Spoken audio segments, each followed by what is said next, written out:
देखिए, खिलाड़ियों ने जो बातें उठाई, मैं सबसे पहली बात तो ये कहूं, नरेंद्र मोदी जी की सरकार में जहां एक और खेलों का बजट 874 करोड़ रुपए से बढ़ाकर 2782 करोड़ रुपए से ज्यादा कर दिया, खेलो इंडिया जैसी योजनाएं लेकर आए, टॉप जैसी स्कीम के कारण पोडियम तक पहुंचने का अवसर मिला, खिलाड़ियों के प्रशिक्षण पर करोड़ों रुपए खर्च किए जाते हैं, कोई कमी किसी खिलाड़ी के प्रशिक्षण में नहीं रखी गई।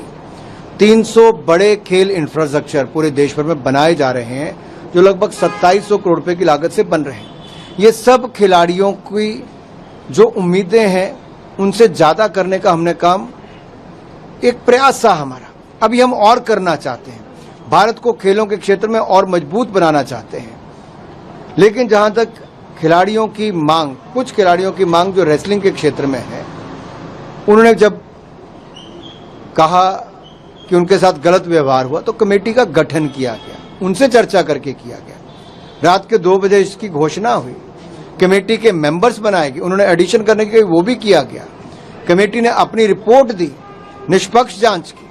उसके बाद दिल्ली पुलिस ने एफआईआर दर्ज की, सुप्रीम कोर्ट तक गए तो वो भी सुप्रीम कोर्ट ने केस सुन के फिर मैजिस्ट्रेट तक जाने के लिए कहा।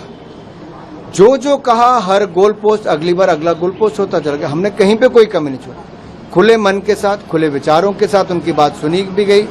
जांच भी पुलिस कर रही है और देश भर में आप 75 साल का इतिहास उठाकर देखिए, कभी भी कोई ऐसी रिपोर्ट, कोई भी ऐसी आरोप लगते हैं तो जांच होती है, जांच होने के बाद उचित कार्रवाई होती है। तो जांच पूरी होने दीजिए। आप प्रदर्शन अगर आपको नहीं लगता आप उसके बाद भी कर सकते हैं, लेकिन आपको सुप्रीम कोर्ट पे, पुलिस पे, खेल विभाग पे, किसी पे विश्वास तो करना पड़ेगा। हम भी चाहते हैं खिलाड़ियों ने जो बात उठाई है उसकी निष्पक्ष जांच हो और जांच के बाद उचित कार्रवाई हो। पुलिस जांच कर रही है, जांच पूरी होने का इंतजार करना चाहिए। कोई कदम ऐसा नहीं उठाना चाहिए जिससे किसी और खिलाड़ी को और खेलों को और इस पूरे उसमें कोई किसी को नुकसान हो। बहुत सारे उभरते हुए खिलाड़ी अपना तैयारी भी कर रहे हैं, एशियन गेम्स आ रही हैं, बहुत सारे अभी जो ट्रायल्स लिए गए, हजारों खिलाड़ियों ने भाग लिया, हर राज्य के खिलाड़ियों ने उसमें भाग लिया और उनको चयन करके अब उनके कैंप्स भी चल रहे हैं। हम जल्द ही एशियन गेम्स में जो खिलाड़ी भाग लेना चाहते हैं उनके लिए ट्रायल्स भी करने वाले हैं और जो WFI है निकट भविष्य में उसके चुनाव भी होंगे, एक नई बॉडी भी चुनकर आएगी। तो मुझे सिर्फ इतना कहना है कि जो कहा, WFI के प्रेसिडेंट ने अपना स्टेप असाइड भी किया। अब WFI कोई निर्णय नहीं लेता है, जो इंडियन ओलंपिक एसोसिएशन ने कमेटी ऑफ एडमिनिस्ट्रेटर बनाया वो दिन प्रतिदिन रोज के निर्णय वो करती है। तो सब कुछ तो वैसे ही चल रहा है।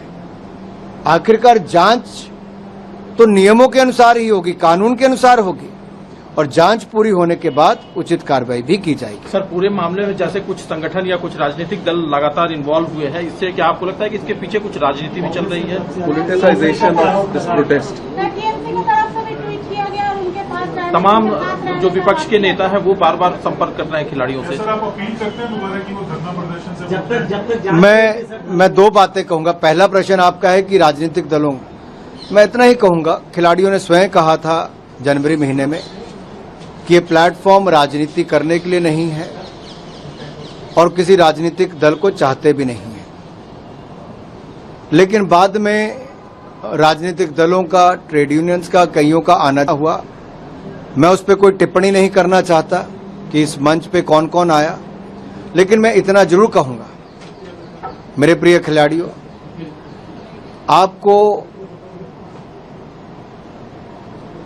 दिल्ली पुलिस की जांच का इंतजार करना चाहिए, विश्वास करना चाहिए। दिल्ली पुलिस ने सुप्रीम कोर्ट में कहकर एफआईआर दर्ज की है और उचित यही होगा कि आप जब तक ये जांच पूरी ना हो तब तक इस तरह का कोई भी कदम ना उठाएं जिससे खेल या किसी खिलाड़ी या किसी को कोई ठेस पहुंचे। हम सब खेल और खिलाड़ियों के पक्ष में हैं, हम सब खेलों को आगे बढ़ाना चाहते हैं। देश में खेल प्रधानमंत्री नरेंद्र मोदी जी के नेतृत्व में आगे बढ़ा है, न केवल बजट बल्कि उपलब्धियां भी बढ़ी हैं।